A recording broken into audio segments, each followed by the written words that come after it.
Basically जो ये हमारी ऑर्गेनाइजेशन है, ये बेसिकली सिविल सोसाइटी ऑर्गेनाइजेशन है जो कि नॉन पॉलिटिकली मासेस के अंदर काम कर रही है।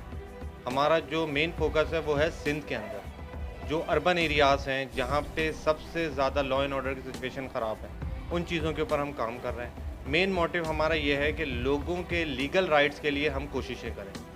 मेन कॉन्सेप्ट हम उसी चीज़ को लेके चल रहे हैं कि जो डिपार्टमेंट्स से लोग बहुत ज़्यादा मायूस होकर बैठ गए हैं कि डिपार्टमेंट्स उनकी नहीं सुन रहे, और भी डिपार्टमेंट हैं जो कोऑर्डिनेशन नहीं कर सकते, तो उनको बेसिकली हम अवेयरनेस देते हैं, एडवाइजेस देते हैं। हमारे पास लीगल काउंसिल्स हैं जो हमें कानूनी मशावरत करते हैं, और उन चीज़ों को हम जो है वो बेहतर तरीके से फिर डील करते हैं।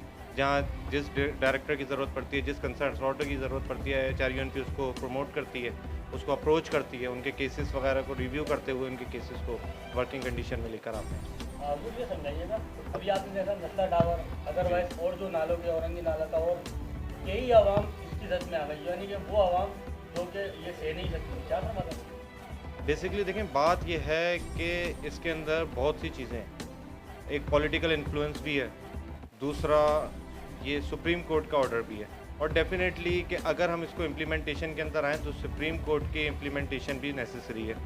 तो इन सारी चीज़ों को लेते हुए हम ये समझते हैं कि गवर्नमेंट को एटलीस्ट कुछ पैकेजेस निकालने चाहिए जो कि हमारे जो डिप्राइव सिटीजन्स हैं जिनका ये नुकसान हुआ है। अब वल्लाह आलम किसकी गलतियाँ थी, किसकी कोताहियाँ थी, डिपार्टमेंट्स की नाअहलियाँ थी, जिनकी भी थी, उनको ये चीज़ सोचनी चाहिए और गवर्नमेंट एटलीस्ट उनके लिए कोई पैकेज का ऐलान करे और पैकेज दे। क्योंकि अभी तो हमारे यहाँ मोनोपोली इस तरह की हो गई है कि फेडरल गवर्नमेंट और सिंध गवर्नमेंट, यानी हमारी प्रोविंशियल गवर्नमेंट और फेडरल गवर्नमेंट, इन दोनों की आपस में कॉरेस्पॉन्डेंस नहीं है।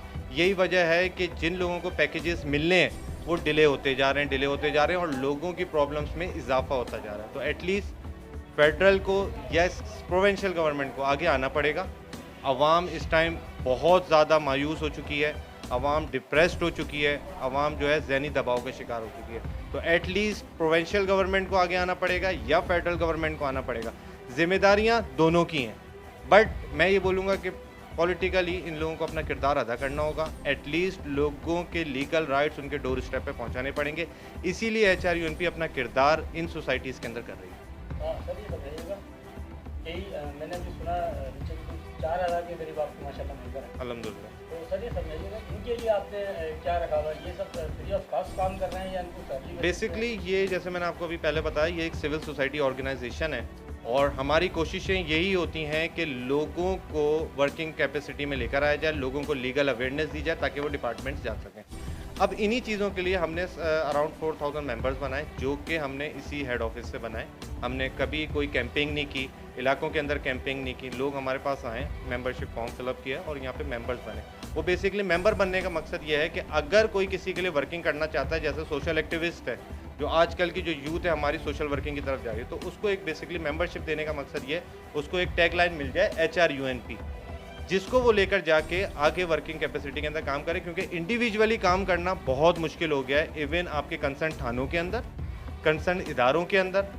इन सारी चीज़ों के लिए HRUNP जो है वो लोगों को अवेयरनेस दे रही है कि आप लोग जाएं और अपने वर्किंग जायज़ मकासद के लिए डिपार्टमेंट्स की मदद करें। अच्छा असल में मैंने अभी आपको सुना, मेरे को बड़ा मुतासर हुआ, मगर यही ऐसी ह्यूमन राइट्स हैं जो कि नाम तो ह्यूमन राइट्स का इस्तेमाल करती है इंसानियत को काम करने के लिए, पर ऐसा मैंने देखा नहीं है उनको, तो बल्कि और करप्शन का साथ देती है। क्या कहते हैं ऐसे ह्यूमन राइट्स? बेसिकली देखें, मल्टीपल ऑर्गेनाइजेशंस हैं और अपनी अपनी कैपेसिटी में काम कर रही हैं। बेसिकली हमारा जो चेयरमैन साहब की तरफ से मंशूर हमें मिला हुआ है, वो बेसिकली ये मिला हुआ है, ना हम ज़कात पे काम करेंगे, ना खैरात पे काम करेंगे, ना वोट देंगे, ना वोट लेंगे, ना खाल लेंगे, ना खाल देंगे। बेसिकली मेन कॉन्सेप्ट यही है कि लोगों को सेल्फ कॉन्फिडेंस प्रोवाइड करना। अब वाइट कॉलर जो बंदा है वो जाता है 1,000 रुपए की दिहाड़ी पे काम करता है डेली के, अगर उसका HRUNP का कार्ड दिखाने से, ये मैं आपको थोड़ी सी घुमा के समझा रहा हूँ, HRUNP का कार्ड दिखाने से उसके वो 200 रुपये बच जाते हैं डेली के, तो वो जो 200 रुपये घर लेके जाएगा, नाश्ता लेके जाएगा ना, तो ये हमारी वर्किंग है। हम ना लोगों को बेकारी बना रहे हैं। 4 मेंबर हमारे पास काम करते हैं, ठेके का काम करते हैं। हमने उनको बोल दिया कि भाई ये 5वां बंदा जॉबलेस है, आप इसको अपने साथ लगाओ, 1,000 रुपये दिहाड़ी देना, तो उसके अंदर सेल्फ कॉन्फिडेंस आएगा। अभी यही हम उसको राशन का बोरा दे देते, वो कल को फिर खड़ा होता, सर राशन खत्म हो गया। तो ये बेसिकली सेल्फ कॉन्फिडेंस बढ़ाना है और लोगों को मजबूत करना है कि लोग अपने राइट्स के लिए खुद खड़े हों। जब लोग अपने राइट्स के लिए खुद खड़े होंगे तो डेफिनेटली आपकी सोसाइटी भी मजबूत होगी, आपके इदारे भी मजबूत होंगे और आपको काम करने में लोगों के लिए और मज़ा आएगा। इल्ज़ाम न्यूज़ के सबसे पहले तो हम शुक्रगुज़ार हैं कि जो लोगों के लीगल राइट्स के लिए काम कर रहा होता है, उसके बहुत कम लोग होते हैं जो उसको प्रमोट करते हैं। सच्चाई प्रमोट नहीं की जाती और डिफरेंट प्रमोशंस वगैरह ये सारी चीज़ें तो नॉर्मली लोग प्रमोट कर रहे हैं। जो आपको आजकल आपको पता है कि एक कंपटीशन सा बन गया है, तो इल्ज़ाम न्यूज़ के तो मैं सबसे पहले तो शुक्रगुज़ार हूँ कि वो हमारे पास आए, अपना कीमती वक्त निकाला और ऐसे दिन निकाला जिस टाइम इवेंट्स लगे हुए ही होते हैं। और दूसरी चीज़ ये है कि बहुत अच्छा काम कर रहे हैं, बड़ी अच्छी वर्किंग कर रहे हैं और लोगों के राइट्स के लिए ये लोग भी काम कर रहे हैं। बेसिकली मैंने पहले ही समझाया था कि जो ह्यूमन राइटिस्ट हैं हम उनके साथ हैं और ह्यूमन राइटिस्ट हमारी कोशिश ये होगी जहाँ इनको कोई ज़रूरत होगी ऑर्गेनाइजेशन हमेशा इनके साथ रहेगी। हमारा बल्कि एक एक मेंबर, एक एक वॉलंटियर इल्ज़ाम न्यूज़ को सपोर्ट